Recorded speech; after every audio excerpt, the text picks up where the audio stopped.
Hola, tercero A, muy buenas noches. Los saludo afectuosamente. Comentarles que prácticamente el trimestre pues ya está por morir. Estoy recibiendo las tareas rezagadas. Por favor, urge que te pongas a mano con los trabajos que están en este canal. Que por favor todavía el 20% que anda perdido puedas contactarlos. Yo no tengo la forma todavía de contactar a esas personas y pues vamos a seguir trabajando de esta manera. Decirles que esta semana 11 y la semana 12 pues prácticamente ya son las últimas de este tercer trimestre y que en esta semana te voy a dejar ahorita dos opciones para que hagas la tarea última de este trimestre y que en la que viene, en la semana 12, pues voy a estar recogiendo, revisando trabajos, haciéndoles comentarios. Decirles que todavía es buen tiempo de que obtengas pues una buena evaluación en el año, que todavía estamos a tiempo y que los programas de Aprende en Casa, como los libros de texto, incluidas estas cápsulas de historia, pues no es la panacea, no es la pista. Yo les decía a los de segundo, es el terreno para arrancar y tú busques nuevas fuentes de historia y fuentes que realmente te enriquezcan más. Esto solamente es un motivo para empezar la reflexión y recuerda que el conocimiento tú lo vas a construir. El conocimiento no se da ni por el maestro ni por un libro, ¿sí? Es una relación que se obtiene a partir de la reflexión personal y que tengas con las fuentes a partir de un deseo de no conformarse con los mensajes oficiales y no oficiales, ¿no? Bueno, la tarea de esta semana 11 radica, fíjate qué sencillo esta primera opción. En función del programa del 6 de noviembre, el maestro Alejandro Sevilla leyó dos párrafos acerca de cómo la iglesia se enriquecía en la Nueva España. Dos párrafos que están en el minuto 4 con 4 segundos, al minuto 5 con 6 segundos. Es decir, un minuto, un minuto para, para que tú lo analices y las palabras que utilizó el profesor Alejandro Sevilla las investigues porque el profe no las explicó y eso te toca a ti en esta tarea que yo, Jesús Mercado, te estoy solicitando, ¿ok? Esos dos párrafos que leyó los vas a explicar con tus palabras en esta semana 11. Ahorita te voy a dejar la otra tarea si no quieres hacer esta tarea que parece sencilla, ¿ok? Bueno, voy a leerte el texto que leyó el profesor Alejandro Sevilla.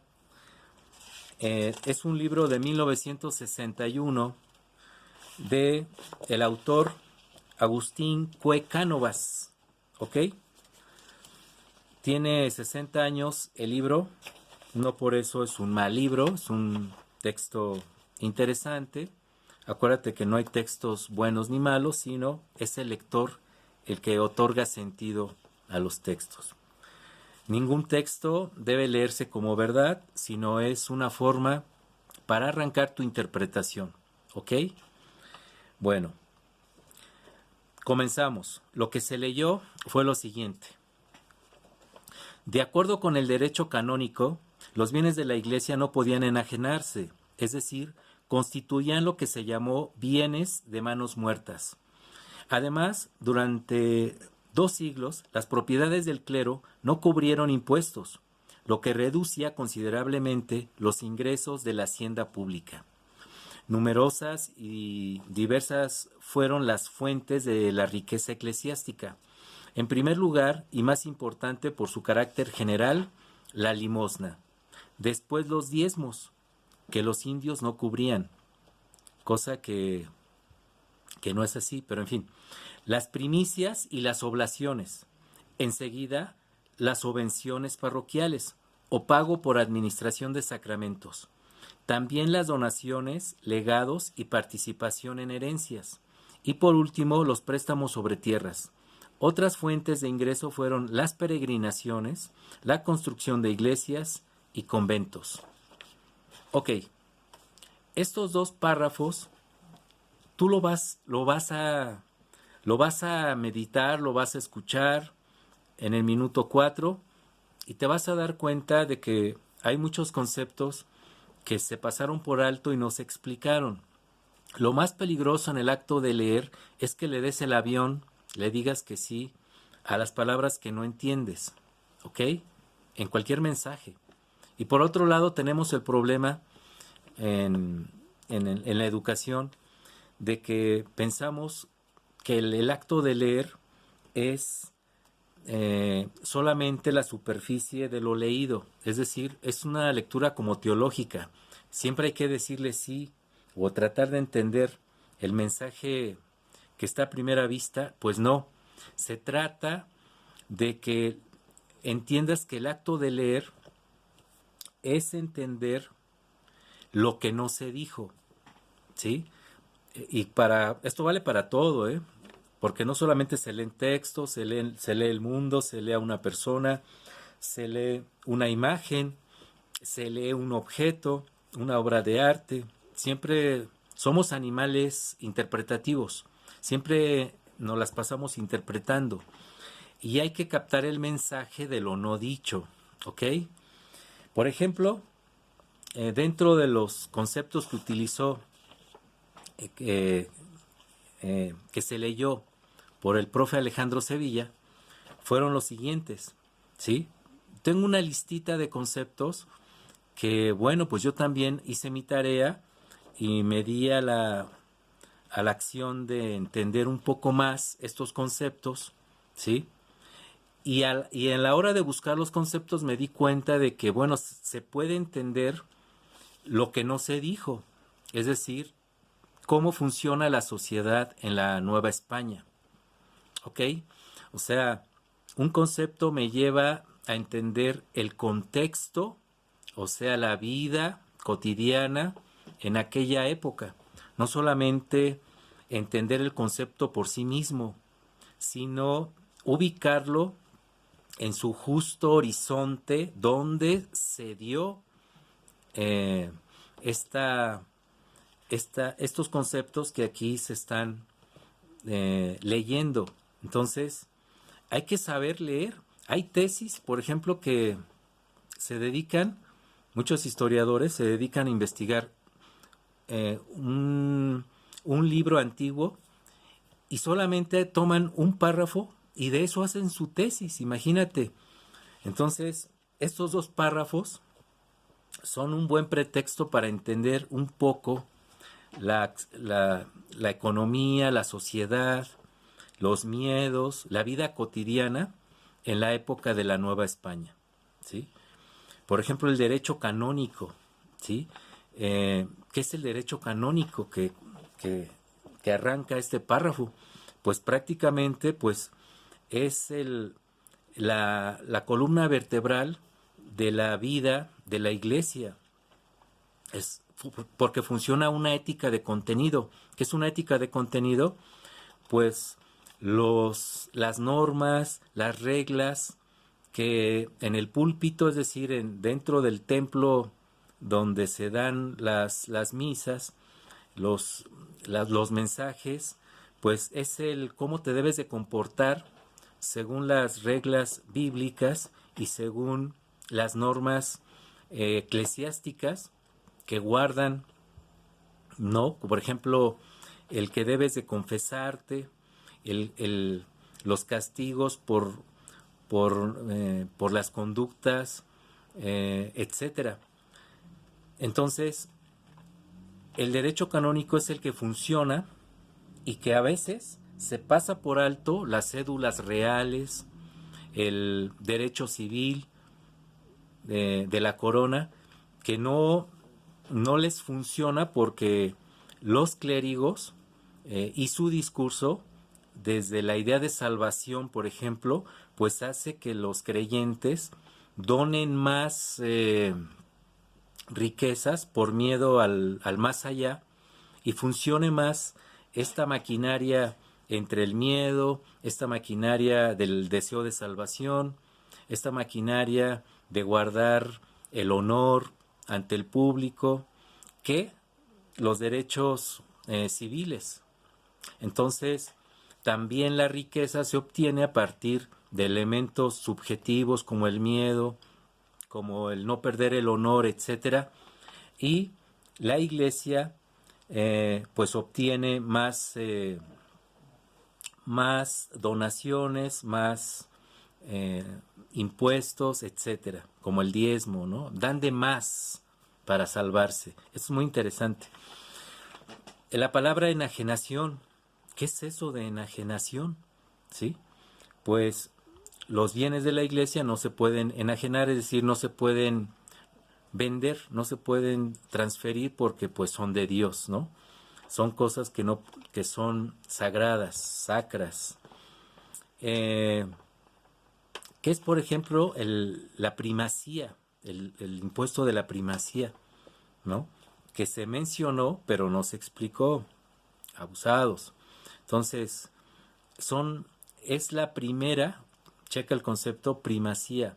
La primera, lo primero que tú obtienes en una cosecha, en lo que te pagaron, le vas a ofrendar eso a la iglesia, al templo, al santo de tu corporación, etcétera. Entonces, pues ahí está también el truco, el mecanismo de administración de los recursos, porque lo primero siempre es para Dios, ¿no? Entonces, se menciona el concepto donaciones en lo que les leí, los legados, la participación de herencias, la limosna, los diezmos, que son voluntarios pero forzosos. O sea, los diezmos son,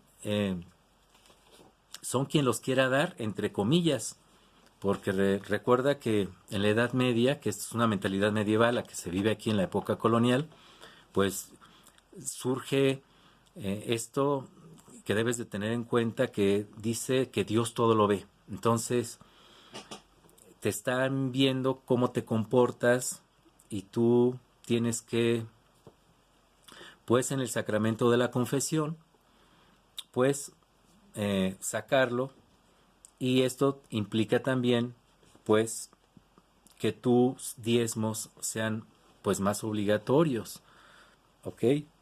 Porque van a servir para los hospitales, para administrar los conventos, los colegios, y que son estos tres conventos, por ejemplo, los conventos, hospitales y los colegios, los que prestan a interés, ¿sí? Es un negocio redondo.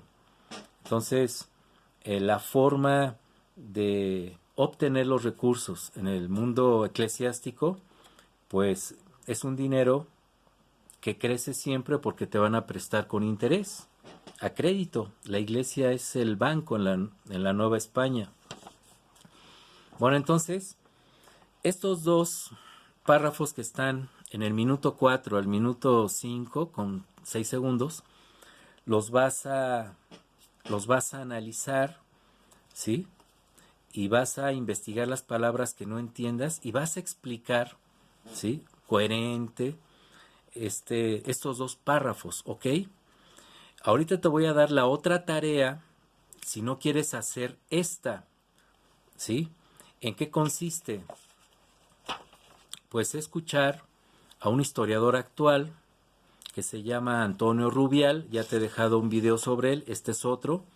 Este video se llama Mundo Corporativo Urbano en Nueva España, por Alejandro Rubial, donde pues te explica cómo funciona esta sociedad de la Nueva España, cómo se obtienen los diezmos desde la administración de las corporaciones, de las cofradías, de estas autoridades eclesiásticas que se asocian con las cofradías para obtener impuestos, para obtener recursos, para organizar las fiestas, los agradecimientos colectivos y los cobros por lo consiguiente, ¿no? Es una sociedad que funciona también, acuérdate, que sacraliza el poder.